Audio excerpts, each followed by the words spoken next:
Embark on a journey of intense chess battles as we witness the world-renowned Magnus Carlsen in action. From facing formidable opponents to showcasing his strategic brilliance, brace yourself for a captivating exploration of the mind and mastery in the realm of chess. Magnus versus Alexander Mirosevic. In this notable game, Magnus faces Alexander Mirosevic, who was ranked number 2 in the world at his peak. Magnus begins by moving his pawn to c4, and Alexander responds by moving his pawn to e6. The game turns into an English opening. Mirosevic captures Magnus's pawn on c4, prompting Magnus to quickly move his bishop to g2 before castling his king to safety. At this point, Magnus has already castled, while none of Mirosevic's pieces are developed. Mirosevic, however, has an extra pawn and decides to defend his weak extra pawn on c4 by placing his pawn to b5. After a few seconds of thinking, Magnus places his pawn to a4, attacking Black's middle pawns. As Magnus has the white pieces, he needs to win this game. A set of pawns are traded off after Mirosevic moves his bishop to the diagonal, and Magnus also puts his bishop on the diagonal. Interestingly, Mirosevic seems to have a slight advantage here, and Magnus doesn't appear content with his position. But the dynamics change as Magnus starts creating a bit of an attack on Mirosevic's king over the next few moves. He trades his rook for a knight and subsequently trades down pawns, revealing a triple attack on Alexander's pawn on f7.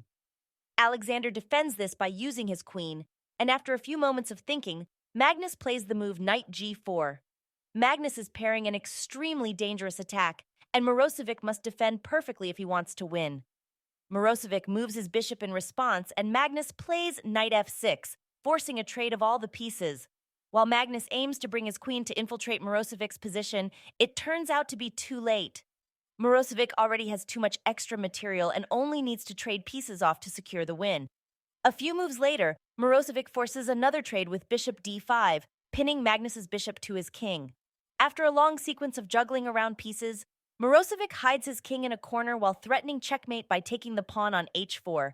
Magnus finds himself with no option but to resign. Magnus versus Judith Polgar. In this gripping encounter, Magnus Carlsen faces the formidable Judith Polgar. The stage is set and the game unfolds with Judith making her opening move e4. Magnus quickly responds with c4, opting for the Sicilian defense. The pieces gradually find their places on the board, and tension mounts as Judith castles her king's queenside, setting the stage for a fierce battle. The knights clash with their swords in a symphony of strategic maneuvers. Cunningly, Magnus positions his bishop on b7, provoking Judith to dislodge her larger knight from its post. Unfazed, Magnus executes a clever tactic, capturing Judith's pawn on g4 and exploiting the vulnerability of her rook. Bewildered, Judith searches for a response and swiftly drives away Magnus's knight with her rook. Each move intensifies the game as Judith maneuvers her bishop to e4, and Magnus's fate takes a perilous turn. In a fateful moment, Magnus makes a critical blunder, moving his rook to c8, a move filled with unforeseen consequences. Seizing the opportunity like a virtuoso, Judith places her bishop on b6, poised to deliver a checkmate on d7 should Magnus capture the bishop.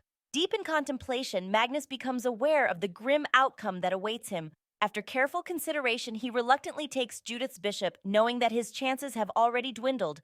The tide turns against Magnus as he loses his queen, desperately attempting to salvage the situation with his knight. However, the mounting pressure becomes insurmountable, forcing Magnus to concede defeat a mere 19 moves into the game. Judith Polgar proves to be an invincible force, showcasing her prowess as a worthy opponent for Magnus Carlsen.